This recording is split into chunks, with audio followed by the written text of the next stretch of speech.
and welcome to my video where I, Matilda Child, share my immense, limited knowledge on the difference between realistic and heightened performance. One of the biggest differences is rhythm. A scene in Shakespeare can either be set in verse or prose. If it is set in verse, it tends to be in iambic pentameter. What's iambic pentameter, I hear you ask? Well, according to Patsy Rodenburg in Speaking Shakespeare, this life-giving beat is the first and last we hear, that of our heart. It releases the physical pace and momentum of the verse and illuminates the meaning through stress. It also charts the heartbeat, including the stoppages and skips of the character. The rhythm itself tends to have 10 syllables in a line, with 5 strong and 5 weak beats, in the order of dee-dum, dee-dum, dee-dum, dee-dum, dee-dum. This means the line is perfect. To work out if that rhythm is right or not, you can tap the rhythm out and use Barbara Hausman's Tackling Text and Subtext, a step-by-step guide for actors' technique of tapping out the rhythm, then walking the line. You may find out that the line you're working on isn't perfect, and in fact has more than 10 syllables, or even less than 10. If this happens, it means that Shakespeare's trying to tell you something. If there are 11 syllables, for example, it means there is a suspension. If there are less than 10, it means there is a pause. It could potentially mean a moment of contemplation or turmoil for the character. For example, Hamlet begins one of his soliloquies with, "Now I am alone." This is only 5 syllables, which means that it is written to be performed with a pause. Maybe he has a moment of reflection to realise he's fully alone before he begins his speech.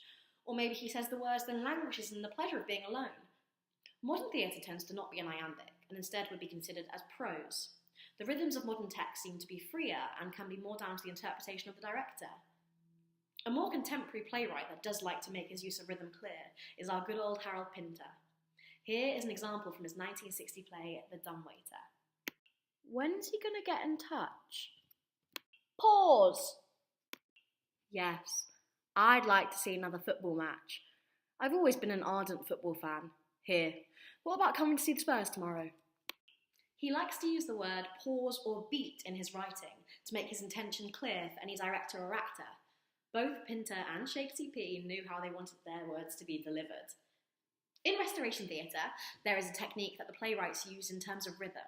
This was called repartee. J.L. Sion, on page 182 of his book Restoration in Performance, said that repartee was a sequence of quick, clever retorts in the form of dialogue, and it could be used to decorate or enliven almost any exchange of lines in comedy. Another difference between heightened text and naturalistic text is the use of direct address. Unless it is a very stylised or specific piece of theatre, realistic theatre tends to not include the audience. They may be aware of the audience, but unless it's a pantomime, "He's behind you!" the inclusion of the audience is minimal.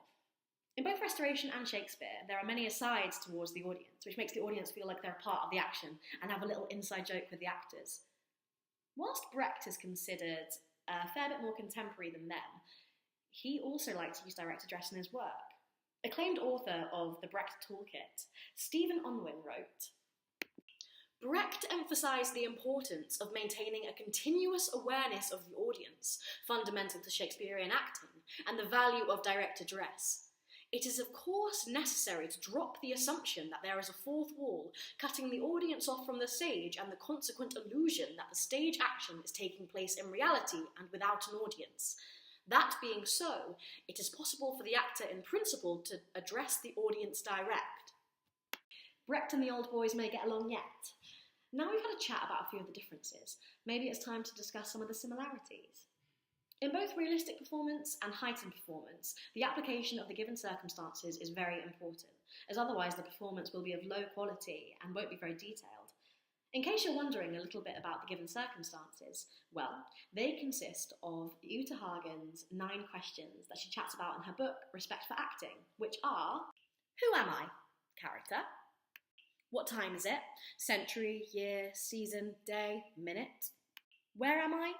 Country, city, neighbourhood, town, house, room, area of room. What surrounds me? Animate and inanimate objects.